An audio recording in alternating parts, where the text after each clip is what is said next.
Aged corporations. You might have heard of this term before and how people use them to qualify for massive amounts of funding, but how do they work? How do you find one? And how can you use it to get your clients up to $500,000 of funding? So why do they matter? Well, age corps allow you to have more funding options and higher limits because most banks have a 2-year minimum history requirement to apply for business lines of credit and business loans. So if your client does not currently have an LLC or corporation that's at least 2 years old, they're going to be more limited in their options. So in one case, you can wait the 2 years, or if you have the right strategy in place, now you can have more options of funding for your clients. You can get them more funding and you collect higher success fees. So what is an age corporation? Well, an age corp basically allows you to buy that minimum age requirement. You can buy a clean 2+ year old LLC that lets you unlock those business lines of credit and loans that are otherwise off limits to your clients that have only brand new entities. And in some cases, they allow you to get even higher limits too. So now we can actually qualify for the loans, the lines of credit, and get higher limits on cards. So how do they usually work? So typically, you're going to be working with a broker that's going to have a large list of available LLCs, of available corporations. They basically stay in contact with a lot of these different owners across the US that have LLCs that they're not really using. They, in some cases, might actually start up LLCs with the purpose of funding. So in most cases, if you're actually going to be purchasing an age corporation, it's an LLC that basically got started up, that's not really being used, and it's built for funding. Okay? So basically, you might have an LLC right now, and you might just be filing the annual renewal fee. Well, although you might not be using it, that LLC is still aging, right? So in this case, a lot of these brokers, sometimes they themselves will have LLCs that they start up basically every single month, maybe dozens or hundreds that they build up to now later on be used for funding purposes.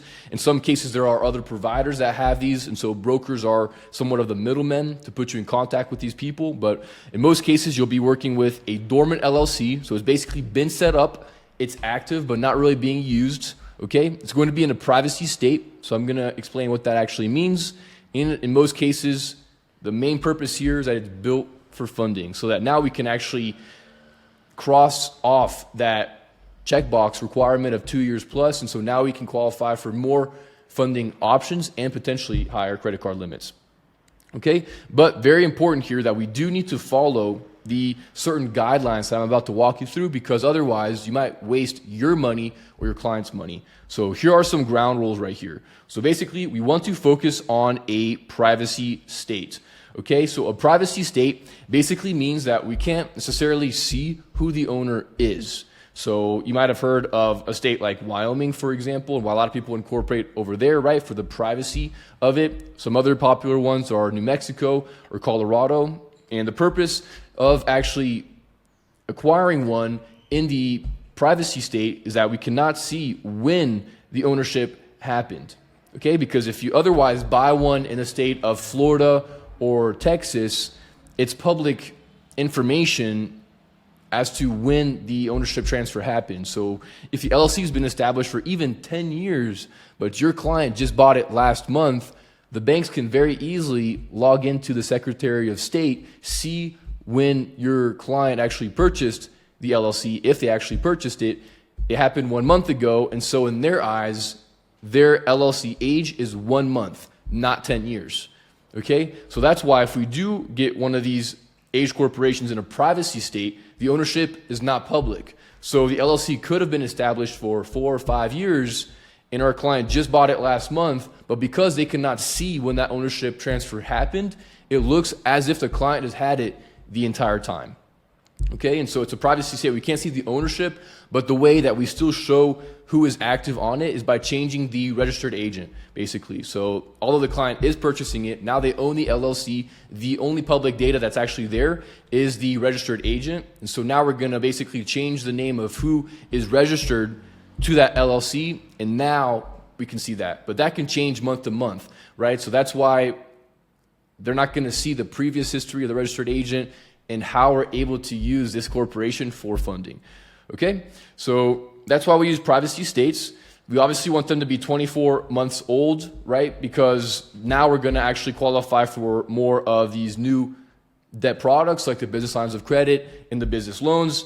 Otherwise, anything below the 23 months basically defeats the purpose, okay? We want to make sure that it's a low risk industry category. So whenever we register the LLC, if it was registered in the past, we need to make sure that the industry classification with the North American Industry Classification System, the NAICS code, is something that's low risk, okay? So ideally you want to be within the categories of consulting, marketing. Those are the best ones.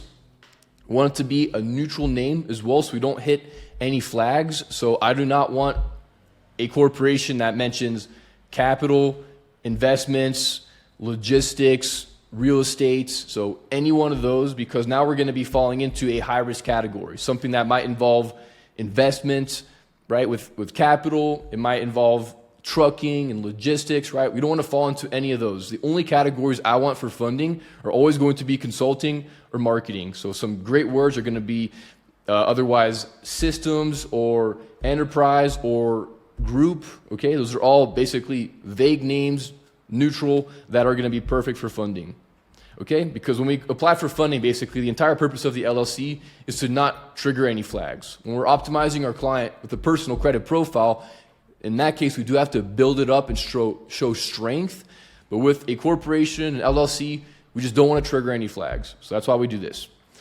And then we want to make sure that there's no liens or bad credit history. So that's why if we are sourcing it ourselves and not working with a trusted broker, we do have to check with the Secretary of State. We do want to check the previous borrowing history. With one easy platform to use is nav.com, because you can get a business credit report, okay?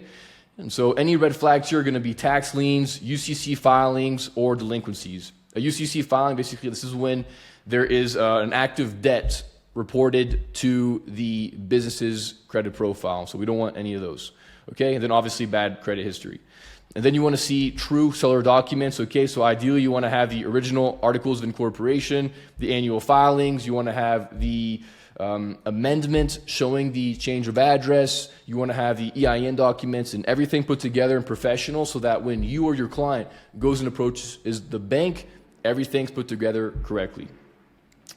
Okay, so that's basically the overall gist right here of the ground rules. So overall, how much do these really cost? So it's really going to depend on who you're working with, how old of an LLC you're going to be purchasing, what state it's incorporated in as well. Honestly, my two favorite states are going to be Colorado and New Mexico. Very straightforward, very small annual filing fees as well. For New Mexico, it's $25 a year. Colorado, it's basically free. So that's why I love those states. And so depending on who you're working with, they could cost anywhere from $2,000 if you're lucky, or up to $7,500, and in some cases even more, okay? So that's usually what you're expecting to pay. We're gonna be doing a foreign filing, so I'm gonna walk you through exactly what that is and why. Then if you're doing any additional ones, you might expect to spend an extra about $150 to $1,000 depending on where your client lives. So for example, Texas is a little bit more expensive, Florida's not that bad, so it's really gonna depend, okay? So that's basically what we're doing right here. So where do we actually get these age corporations? Okay, so ideally you want to be working with a vetted broker. That's the best case scenario. Obviously you could start to bring this in-house and try to figure it out on your own, but now you're adding more complexity and you really want to make sure you're not making any mistakes. So especially as you get started, you probably do want to at least get ramped up with the broker, but long term, if you can at least have this process set up, passive, you just upcharge for your clients, best case scenario, right? So you're working with a vetted broker. We actually do this for my clients inside of Credit Coach Academy. We give them industry best rates, very, very fast turnarounds as well. And so we're able to get the best corporations for our clients by actually checking basically by going through all these different steps here. We go and check for any previous EINs and borrowing history. You need to make sure that there's like a good name, industry category, all required documents. So all things that we do for clients inside of Credit Coach Academy, we basically just do the entire work for them, source it, and they just send it to their client, right? But if you are shopping for yourself, you do have to check previous borrowing history. So go through the steps here of making sure everything's put together. You do want to make sure that the corporation name is not currently taken in your client's home state. So if you're buying one in New Mexico, they might be fine in New Mexico, but does that LLC name already exist in the state of Florida? If your client lives in Florida, for example, so you have to go through that process. You do want to check the name and industry category, making sure that we don't trigger any red flags. And then we have to get all the required documents put together. And then ideally, you do want to probably set up a new EIN. So we're checking for previous EIN history, but we'll probably be setting up a new EIN as well so that it's attached to the new owner's social security number, and we're kind of making sure that now there's no bad history because it's brand new, basically. Okay? So then, like I said, if you do want to work with us to getting your Age Corp, we do this inside of CCA. It's only available, however, for CCA clients. So if you're not part of the program, you wouldn't have access to this resource. But if you do want to work with us, you can learn more about that by clicking on the link down below. We can help you get the Age Corporation and also give you the entire process that we follow as far as getting the best results possible for our clients and helping them qualify for over $300,000 of funding. So you can learn more about that by clicking on the link down below. We'll actually do the entire checklist for you. It's completely hassle-free. We basically source everything and just send you all the documents for your client. Then you can just white label it and send it to them. We do a very fast turnaround time of 72 hours.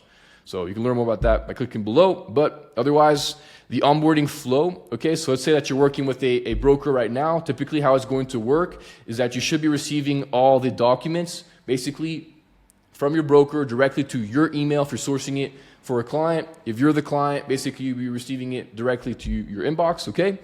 In some cases, you do want to file the BOI, but as of beginning of this year, the current administration actually shut off this requirement. So as of right now, you do not need to do this process, okay? So I would make sure, based on the time of this video, if BOI filings are necessary, but as of right now, they're not, but I just put it in here just in case.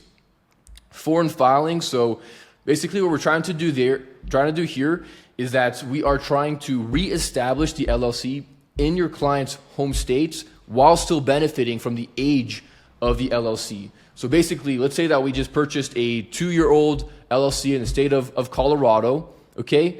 The LLC has been established for 2 years. We get to now apply for business lines of credits and loans and higher limit credit cards, right? But your client lives in Florida, okay? So the complexity here is the fact that only very limited banks allow you to apply with them in states that the LLC might be incorporated in, but your client doesn't live in. Okay, ideally, if your client lives there and your LLC lives there, now you can apply for banks in Florida, for example. Okay, so that's what we're trying to do here. In this case, we're trying to remove the complexity, simplify the process, make sure there's no hiccups, but basically re-establishing the LLC in the client's home state. So if we just bought the 2-year-old Colorado LLC, now we want to refile it in the state of Florida so that now your client lives in Florida and now your LLC lives in Florida. We can still say that the LLC has been established for 2 years because that's where it was originally filed, right? But now, because they're both in the state of Florida, we can just apply for Florida banks. We don't have to deal with like the complexity of, what allows you to apply in Colorado, that they don't care that we don't live there, right? We're trying to avoid that problem. So we foreign file into the client's home state. And I like to use Northwest registered agent for that, okay? So I'll walk you through that in a second here. There's a ton of different providers. I just like them because they tend to have really good support, okay? So we're on YouTube. I don't even have a link right now, right? But this is just my favorite one right here, okay? So after that, we want to then open up the checking accounts that are required for business lines of credit. Typically, because we're applying for big limits right here, most business lines of credit are going to be around 25 to 50K, but in most cases, if you get approved, you should be getting 50K, okay? So we are gonna need the checking accounts. We are gonna have to deposit a certain amount of money and season them for a certain period of time, okay? And then once we have all this put together, now we can start the business funding sequence for the client's home state by applying for the business credit cards that we can, the different business lines of credit and loans. Ideally, you want to follow the perfect funding sequence, okay? If you have one, right, we provide an entire database of the banks, how much to put into said accounts, how long to wait once we do put the money in there, and how long to season, and then the exact sequence of banks right here so you can qualify. Our sequence gets you up to $500,000 of funding. Okay, so we're on a free YouTube video right now. Obviously, you can't get all the sauce. Right here, we reserve this for my clients at Credit Coach Academy, but ideally, you do want to have a repeatable process right here so that you can follow the same sequence of banks every time and get the best results possible. So that's what you want to be following ideally. Okay, so how do we actually foreign file? So like I said, Northwest registered agent, we're going to go to services, foreign qualification. So a quick snapshot right here of what this looks like. Okay, so very fast turnaround. They do it in all 50 states. Okay, you can just go over here, services, how to start a business, foreign qualification, filing fees. Okay, and then from there, we are going to be able to put everything together. We're going to use the client's home address. Okay, so some people don't like to have their home address on the Secretary of State, but what I'd like to say is that we're just going to do this super temporarily. Okay, if you want to then move it to a registered agent to make it or private, that's totally fine. But funding goes a lot easier and smoother. We don't have to go through extra documents, perhaps. If it's at the home address, it's just a lot easier. So let's just go there first. Once we're done with funding in 60, 90 days, you can move it wherever you want. Okay, but we're going to be doing it in the client's home address. Then you pay the state and service fee, wait for confirmation docs, usually very fast, and then you're done. Now you can move forward with the checking accounts and with the actual funding itself. Okay, so what to expect here when you apply for funding for business credit cards. Again, we're trying to apply for some of the major banks here, but now that we have an established LLC, you should get even better results in a lot of cases. So here we're trying to shoot for probably up to 200K, maybe more, if you do it correctly here for your clients with business credit cards. And then for lines of credit, like I said, you can get 25, most cases $50,000. We actually just got some recent new line of credit data points for our clients with certain banks that allow us to get up to $100,000, but you do need to show some bank statements. So again, a lot of different hacks and strategies that you need to know about, but you can only kind of figure out by either testing and putting your clients through a trial period, right? And just basically trial and error, or if you have the right network in place that allows you to get all these insights. But yeah, business lines of credit, term loans. So we, to be quite frank, don't really go after loans very often because they tend to ask for more documents, but this is definitely another option for your clients as well. But if you combine the credit cards and the lines of credit, you can very easily get your clients over $300,000 to $400,000 of funding, which is quite a lot of capital, and you can charge a lot of money for this right here.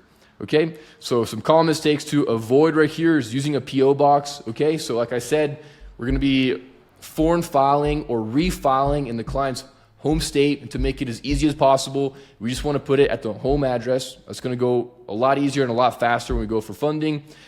And then we want to make sure that it is only that we're purchasing it in a privacy state. Okay, let's say purchasing only in a privacy state. Otherwise, it defeats the purpose. Okay, foreign filing in other states, you can. So, for example, the LLCs in Colorado. Your client lives in Florida. We have some data points for foreign filing in Washington because there are certain business lines of credit options over there, and they don't care if the client doesn't live there, but it's going to be a lot more complicated. You definitely need to know specific data points and knowing how to go about it. So it's going to be a little bit more complex, however. So in most cases, I recommend just foreign filing in the home state, going through that. You should easily get enough funding just right there alone to hit the goals that their clients are looking for. High-risk NAICS codes on filings, high-risk name, likely denials. Okay, we already talked about that. And then skipping the NAV check. Okay, so especially if you're sourcing the LLC yourself or working with a new broker, you might not be sure if they're actually doing this background check for you. So go through those steps here to make sure everything's cleaned up. Okay. Overall, some quick FAQs for you. Can I rename the LLC? Yes, you can. If you're going through funding with your clients and they already had an LLC, you can change the name, but it's just going to be a lot more complicated. You definitely do want to check that it's going to be, number one, the correct name. Number two, it matches everywhere. And number three, I'd even follow up just to be sure, just because if you do change the name with the Secretary of State, it might not be reflected with the business credit bureaus just yet. And again, the thing that we're trying to do with the LLC or the corporation is avoiding any red flags. So if we just changed the LLC name, but it doesn't reflect on Experian Business yet, for example, now we have discrepancies, and that's a flag, and they might shut us down for funding. Okay, so ideally, we want to make sure it's just good right off the bat. If I have a client that comes to me that has an LLC that's under 2 years old and they want to change it, there's basically no additional benefits of having this LLC because we can't qualify for additional funding options anyways. I would in most cases just tell them to start a brand new one, to be quite honest with you, okay? Because it's going to be a lot more complicated. Although it's not that complicated, I just want to avoid the risk of having discrepancies, basically, when we go through funding. If we are getting an H Corp, we shouldn't have to change the name because we're only buying one that makes sense, okay? Do I need a new EIN? So I would check to make sure that there isn't bad history with any previous EINs for sure, but when we do establish or when we do purchase this H corporation for a client, I would still get a new EIN just because now it's going to be attached to the client's social security number. So if they have to file taxes or something, it's a lot more straightforward.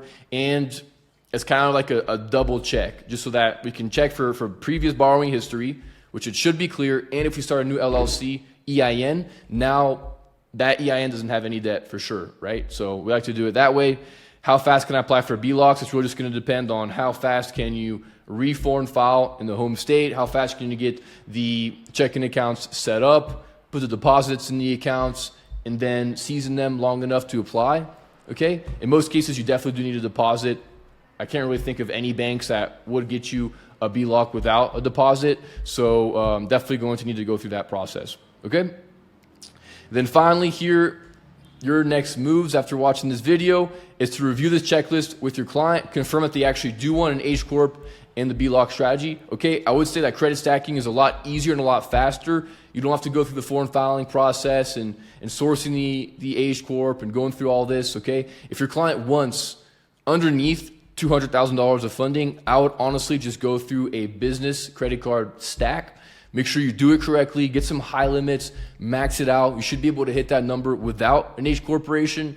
But if you're working with certain clients that do want over 200K, maybe you work with real estate investors, maybe you work with trucking or something like that, and they need higher amounts of capital, then I definitely would go through this H Corp process. Charge your clients, $10K up front. That's typically what we do for H Corp funding clients. So we can charge more money for them to get started because they want so much funding, and you can help them get massive amounts so you can even collect on quite a bit of success fees as well.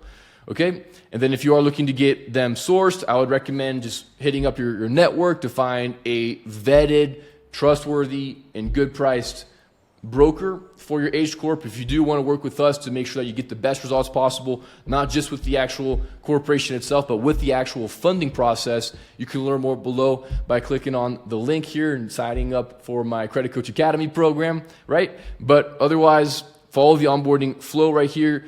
Track each filing inside of if you have a client portal, or just overall just tracking your entire process here and making sure that your clients get the best results possible. So that's how you source, use, and fund H corporations. So if you do want the help of myself and my team with helping you source these H corporations and maximize your funding results so your clients love you and you charge a lot of money, you can click on the link down below to learn more about my Credit Coach Academy program, walk you through the entire process, and make sure you absolutely crush it. So click on the link down below. But otherwise, if you do have additional questions or if this video is very helpful for you, please comment down below. I'd love to hear about it. But thanks so much for spending some time with me here today, and I'll see you in the next video.